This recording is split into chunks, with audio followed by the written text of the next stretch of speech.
Hello again, it's Seafood John, here to talk about, um, sorry, here to talk about basic body structure in martial arts. Again, my main focus is in internals, and that might be a little bit more, not structured in terms of structure, but maybe a little bit more rigorous in the very beginning about getting everything to sit in a certain way and the body structure to be correct with this. But as I have Kung Fu experience as well, going in through even with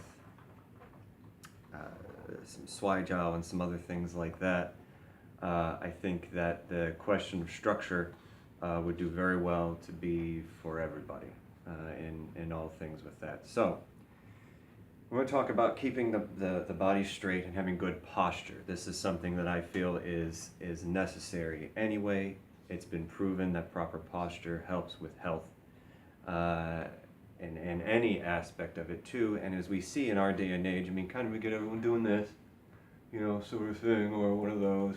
We kind of got one of these going on with, all these other things other than standing up straight. And we even see some of these people who are famous walking red carpets and so on and so forth. They have, outfits that cost, as much as my car or something like that.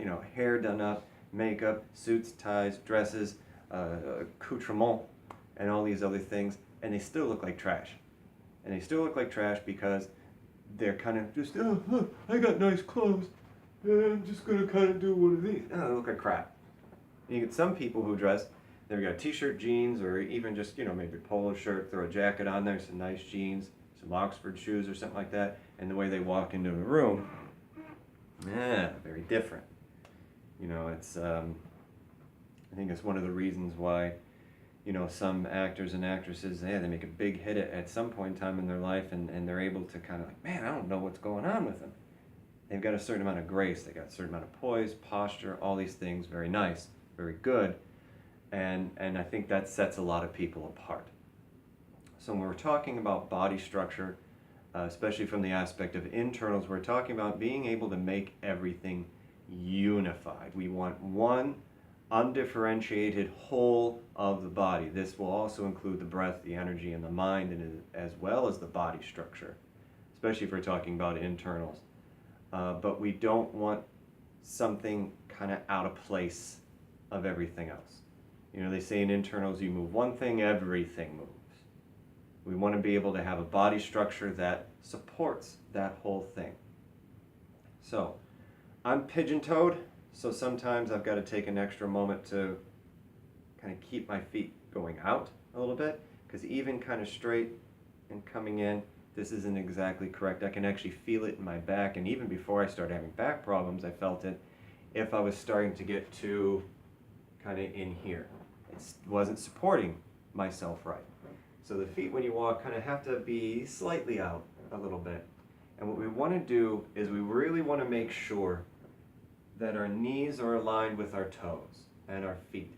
We don't want our foot going this way and our knees going that way or too far out.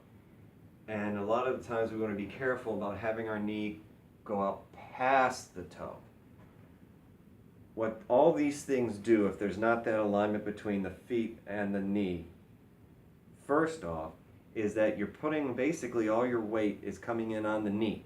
It's not transferring all the way through into the ground, through the foot. It's stopping at your knee. So you have all your weight, and your knee's not made to support your weight in that fashion. So you're messing with the structural integrity of that rather important joint. Not that any joint's not important, but I mean, if you get hurt in your leg or your back or your abdomen or anything like that, these are all core sort of things. These are supporting a lot of weight. Anything you do, this is going to be affected by. So you want to make sure that there's that alignment between the knee and the foot, and that goes up even to the hip and the back. There's really not a whole lot of times, right here is a hinge called the thoracic hinge. There's not a whole lot of times you want actually this or keeping, sort of the chest and the navel to be going in different ways. It very much helps the posture to keep the shoulders over the hips, and if you're moving everything. I'm not talking about, now we kind of get the Robbie the Robot Cyberman kind of thing going on for it, but keeping the hips, Chinese call this the qua, in through here nice and loose, and keeping everything able to kind of pivot together also very much helps support that whole body structure as it is. Now, we have the bai hui and the hui yin. So we have the crown of the head and the perineum. Perineum would be between the genitals and the anus. It's like the lowest point of the torso. We want those lined up. So the tailbone has to be tucked in. You know, if you're weightlifting and stuff, you got the squat kind of thing and all that. Okay, that's fine if you're weightlifting. Again, weightlifting, if you're working out, sort of weightlifting, and even some of the cable stuff and everything, if you're working out appropriately with that, you're not doing one of these guys. You know, you see people doing this, or or doing all these other crazy things, everything. You got too much weight. Get rid of the ego. There's too much weight. You're doing more harm than good. And if you're so big and you got so much weight that you have to do this, why? Are you really doing yourself any benefit at that point in time? You're throwing your body off. It's not meant to do stuff like that, and you're not helping the muscles that you're trying to help.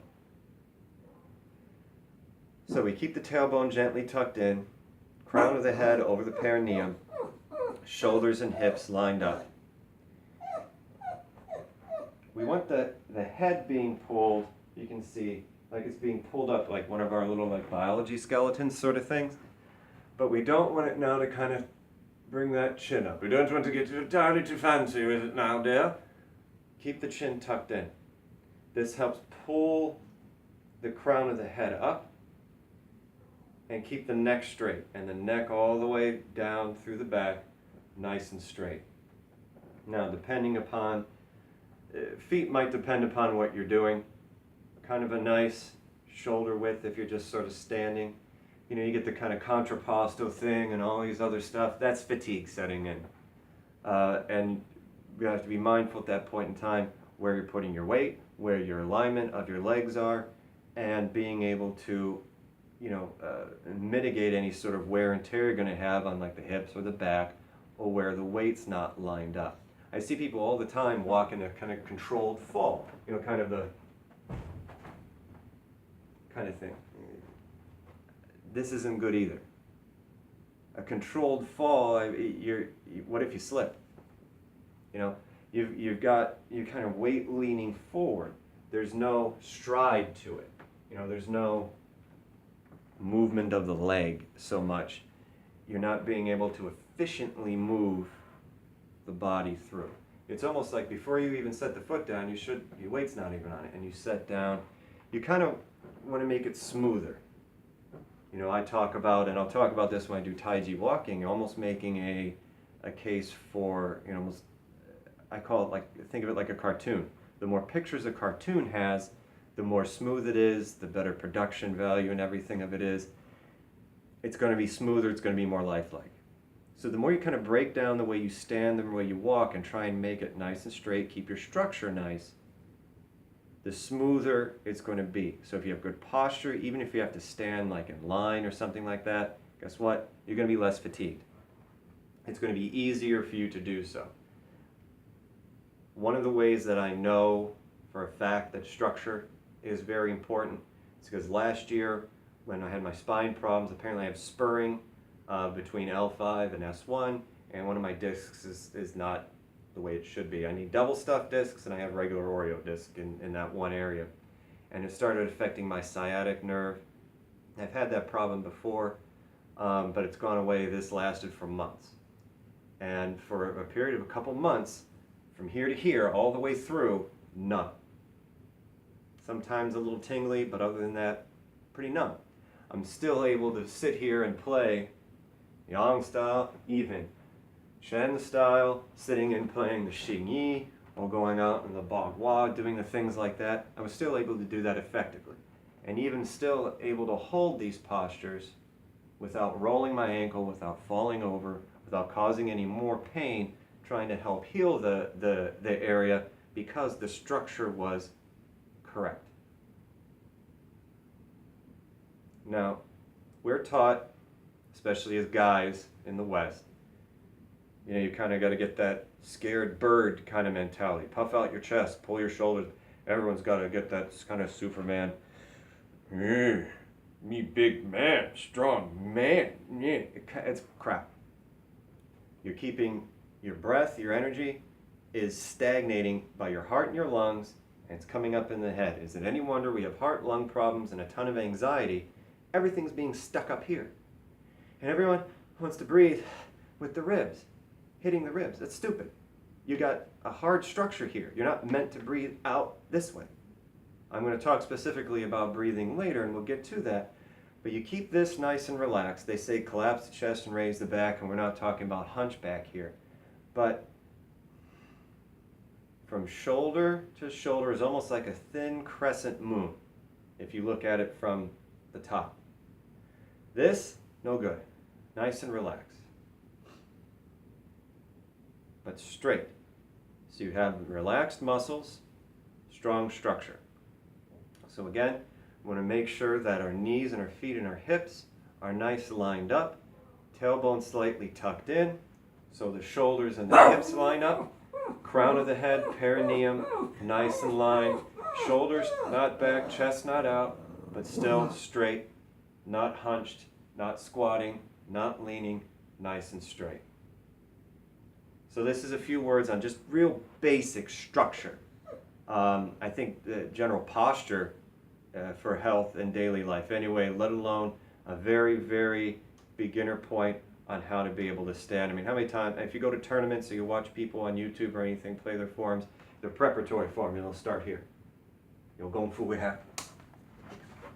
No, boom, straight. You know, but we don't want to have that sort of, yes sir, soldierly kind of thing, because, oh, you can't breathe. This is stressful. This is hard. This is no good. So, pay attention to your structure. Pay attention to your posture. Try and keep some of those things in mind. And it gets easier as you go over time. Right? That's structure. Thank you. And I'll see you later.